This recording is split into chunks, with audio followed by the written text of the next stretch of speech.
मेरा नाम मोहम्मद आफ्ताब आलम है। मेरा घर कस्बा हुआ बड़ी बलिया उत्तरी पंचायत से, और अभी हम Bihar association person with disability के ज़िला महासचिव हैं। और इस बार अभी हम शाहपुर कमाल विधानसभा के निर्दलीय उम्मीदवार इस बार हम चुनाव लड़ रहे हैं।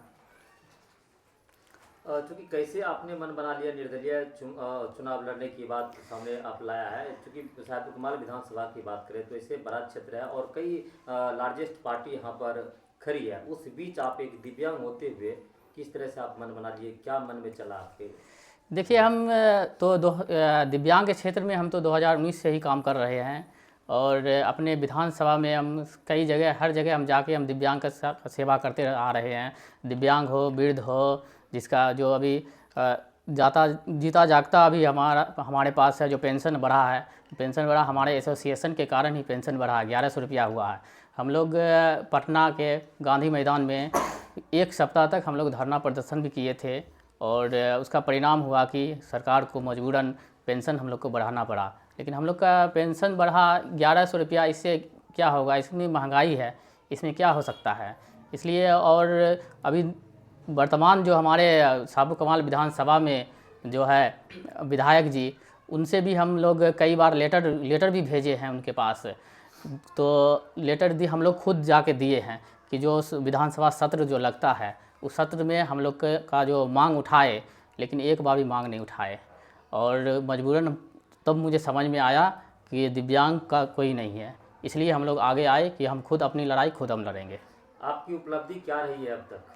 हमारी उपलब्धि बहुत सी उपलब्धि है। हम लोग के संगठन से हम लोग का उपलब्धि यही रहा कि देखिए, हमारे जो धारा है, जो दिव्यांग धारा 2016 धारा 72 के तहत हर महीने जो अनुमंडल प्रखंड जितने भी ये पदाधिकारी है सभी के साथ मीटिंग करना होता है। जो भी दिव्यांग रिलेटेड जितने भी काम होते हैं, किसका पेंशन नहीं बन, पेंशन क्यों रुका हुआ है, किसका राशन कार्ड नहीं बन रहा है, वो सारा हम BDO साहब के साथ, SDO के साथ हर मंथली हम लोग मीटिंग करते हैं, और उनसे बात करते हैं कि हमारे क्षेत्र में हमारे दिव्यांग को ये दिक्कत हो रहा है। तो हम लोग उससे सारा जो प्रॉब्लम है हम प्रॉब्लम सोल्व करवाते हैं। लोग आपको जानते नहीं हैं, पहला सवाल। उसके बाद आप पर विश्वास कैसे करेगा यहाँ की जनता? देखिए, हम लोग तो हमें दिव्यांग के क्षेत्र में हमको बहुत जानते हैं, और हमारे गांव मोहल्ले में भी जो सामाजिक काम होता है वो भी हम काम करते आ रहे हैं। हम चाहते हैं कि इस बार अगर निर्दलीय उम्मीदवार हमको जिताते हैं तो हम बहुत से ऐसे कार्य है जो छूटा हुआ है, जो 35 साल से नहीं हुआ है, वो सब कार्य हम करेंगे। अच्छा, आपको एक मिनट रुकिएगा। क्या लगता है कि आप दिव्यांग के बीच जिस तरह से लगातार कई वर्षों से काम कर रहे हैं, जी। ठीक है ना, क्या दिव्यांग के वोट लेकर आप शाहपुर कमाल विधानसभा का नेतृत्व आप कर सकते हैं? नहीं, हम सभी को लेके चल रहे हैं। देखिए, स्पेशल दिव्यांग हम देखिए, प्राथमिकता हमारे दिव्यांग का ही, हम 2019 से दिव्यांग के क्षेत्र में काम कर रहे हैं। लेकिन अब जो हम दिव्यांग के क्षेत्र में लगभग हम 80% काम कर चुके हैं, और हम चाहते हैं कि अब जनता के बीच में भी जो भी कमी बेस है हम पूरा करना चाहते हैं। क्या कमी बेस नजर आ रहा है? बहुत से कमी बेस है। अभी हम फर्स्टली सबसे पहले आपको हम बता देते हैं कि बाढ़ पीड़ित जो है, बाढ़ पीड़ित कितना बड़ा मुद्दा है। आपको सबसे फर्स्टली हमारा काम रहेगा कि बाढ़ पीड़ित से निजात दिलाने के लिए रिंग बांध बनवाएंगे हम, सबसे पहला काम।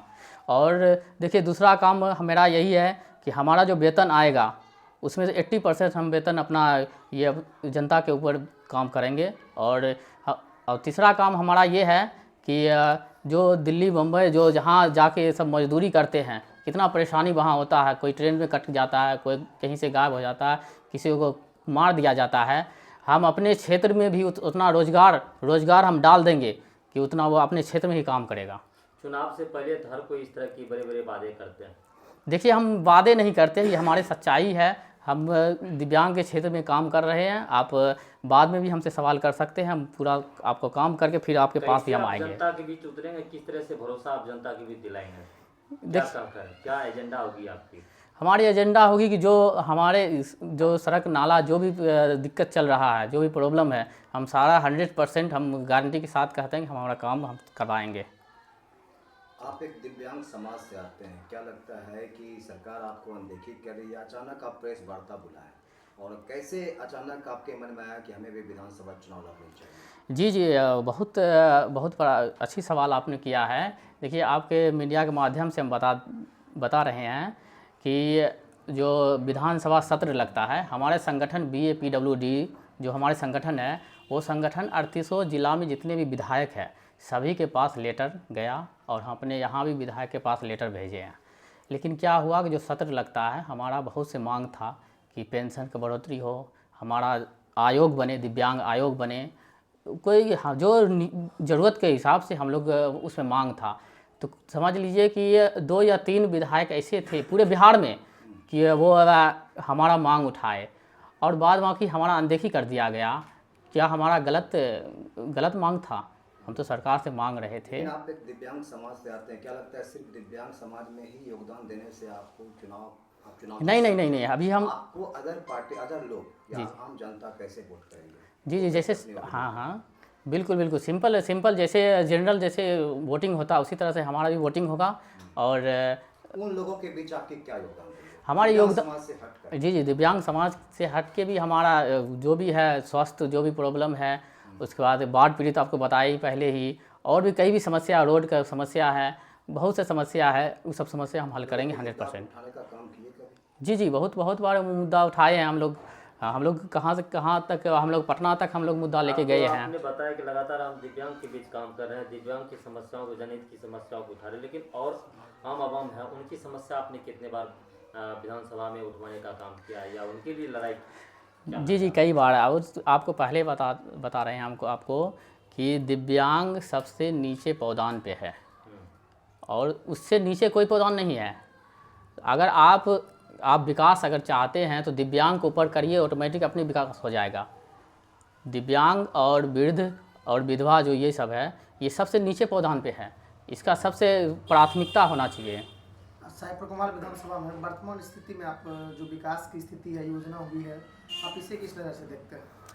मेरे हिसाब से कुछ नहीं हुआ है। देखिए, अब आप हाल फिलहाल आप तो कवरेज करते आ रहे हैं, बाढ़ पीड़ित का कितना परेशानी है, इसका कोई निवारण अभी तक हुआ है? देखिए, 35 साल से आप विधायक बने हुए हैं, 30 साल से बने हुए हैं, क्या किए? उसका कोई निवारण में सोचें कुछ? बहुत से ऐसे समस्या है कि नहीं हुआ, ये तो पहला समस्या हुआ। रोड नाला हर जगह हम देखते हैं, जाम का समस्या है। देखिए, हाई स्कूल के पास देखिए कितना बड़ा जाम लगता है, उसका कोई आज तक कोई हुआ सॉल्यूशन? कोई सॉल्यूशन नहीं होता है। अच्छा, जीत के साथी के द्वारा आपसे एक सवाल किया गया, आप बार बार दिव्यांग सर का जिक्र कर रहे हैं और सामान्य आदमी आपको किस तरह से मत देंगे? तो अगर आप मत का अगर खुद मांगते हैं, उनसे वोट मांगते हैं, अगर मांगिएगा तो इसे किस शब्दों में आप कहकर उनको विकास की योजनाओं के बारे में आप अपने स्तर से क्या कहेंगे? देखिए विकास जो हुआ है, किस स्तर से विकास हुआ है, आप सभी को पता है कि विकास सिर्फ कलम और कॉपी पे ही विकास है और ज़मीनी स्तर पे विकास कहाँ हुआ है। और हम गारंटी देते हैं कि हमारा विकास ज़मीनी स्तर तक होगा। जो भी विकास अभी रुका हुआ है, हॉस्पिटल का मामला हुआ और भी जो जाम वगैरह जो लगा हुआ है, रोड का मामला हुआ, हर चीज़ का मामला 100% हम गारंटी के साथ बोलते हैं। और वो भी मैं अपने वेतन के फंड से हम 80% हम खर्च करेंगे। अच्छा, आपको जनता चुनेगी जी। आप जनताओं के लिए विकास की मुद्दा आप अपनी ओर से क्या रखेंगे? जी, अपने ओर से यही हम रखेंगे कि जो भी विकास रुका हुआ सब विकास हम लोग आगे बढ़ाएंगे। एजेंडा क्या है? मुख्य उद्देश्य आपका क्या रहेगा विकास की योजनाओं का? मुख्य उद्देश्य रहेगा हमारा, सबसे प्रथम मुख्य उद्देश्य रहेगा बाढ़ पीड़ित जो है उसको उससे निजात दिलाने के लिए, रिंग बांध के लिए। देखिए, एक चीज़ हम बात करना चाहेंगे, क्योंकि रोकना चाहेंगे इस जगह पर, जिस तरह से ये प्राकृतिक बाढ़ और कटाव ये प्राकृतिक आपदा है। बिहार सरकार के मंत्री भी कहते हैं कि ये प्राकृतिक आपदा है, प्राकृतिक आपदा को कोई रोक नहीं सकता है। और आपके मन में क्या प्लानिंग है कि किस तरह से आप कटाव को रोक सकते हैं, बाढ़ को रोक सकते हैं, ये प्राकृतिक आपदा को कैसे रोका जा सकता है? क्या प्लानिंग है आपका? जी, हमारा प्लानिंग यही है कि साइंस आज कहाँ से कहाँ तक चला गया है। आपको भी पता है कि साइंस कहाँ तक चला गया है और साइंस से डेवलप कहाँ चांद पे आदमी चला गया। और ये बाढ़ पीड़ित को रोक नहीं सकते हैं हम समझ रहे हैं। उसके लिए कटाव रोकने के लिए एक रिंग बांध का ज़रूरत है उसमें। और रिंग बांध का जब तक नहीं होगा तब तक वो हर साल वहाँ परेशान रहेगा लोग। वहाँ की जनता वहाँ पे हम लोग जाते हैं तो वहाँ सीधे नो एंट्री लगा दिया है। कोई भी जाके आप वहाँ नहीं कर सकते हैं। उसका सही मांग है ना। आप उसको हर साल देख रहे हैं, हर साल जीत के जा रहे हैं, वादा कर देते हैं और कर नहीं रहे हैं, क्यों नहीं कर रहे हैं? यहाँ एक चीज़ और जानना चाहेंगे, यहाँ पर दो पार्टी की और एक तरह देखा जाए इंडिया अलायंस, उसके बाद एनडीए गठबंधन, दोनों लार्जेस्ट पार्टी हैं, और उस बीच में आप एक दिव्यांग होते हुए उस मैदान में उतरे हैं चुनावी जंग में, तो आप किस तरह संघर्ष कर पाएंगे? क्या लगता है जनता आपको कितना सपोर्ट समर्थन कर पाएगी आपको, क्योंकि जो दो पार्टी लार्जेस्ट पार्टी यहाँ पे खड़ी हो रही है? जी जी, उस बीच में कैसे संघर्ष कर देखिए हम दिव्यांग जरूर हैं, लेकिन हमारा दिमाग जो माइंड है वो दिव्यांग नहीं है। हम अपने क्षेत्र में और हर क्षेत्र में हम घूम घूम के हम देख चुके हैं कि क्या समस्या है। हम सारी समस्या को हम इजीली हम हल कर सकते हैं। हमको सैफुल कमाल में एम वाई समीकरण बहुत ही फिट बैठता है और जितने भी पार्टी हैं सभी के लिए चुनौती बन के खड़ा होता है। ऐसे में आप एक अल्पसंख्यक समाज से भी आते हैं, क्या लगता है कि एम को कैसे अपनी ओर मूव कर पाएंगे, यानी मुस्लिम समाज को अपनी ओर कैसे मूव करें? बहुत अच्छी सवाल आपने किया। आपके चैनल के माध्यम से हम बता चुके हैं और बता रहे हैं कि हम जो दिव्यांग समाज से हैं, हमारा कोई एम वाई समीकरण नहीं है, हमारा कोई जाति नहीं, हम सिर्फ दिव्यांग जाति है। जी जी, सिर्फ दिव्यांग जाति है और एम वाई समीकरण इस बार नहीं चलेगा, 100% आपको बता रहे हैं, और इस बार नहीं चलेगा। और इस बार हमारा दिव्यांग में हर जाति से आते हैं, लेकिन इसमें हमारा मीटिंग भी होता है, इसमें कोई सबका कहना है कि हम लोग कोई जात नहीं है, सिर्फ और सिर्फ दिव्यांग जाति है। और हमारे सापुर कमाल विधानसभा में अप्रोक्स 15,000 दिव्यांग है। आखिरी सवाल, आप जनताओं के लिए मतलब आप अपनी ओर से क्या अपील करेंगे जनताओं से?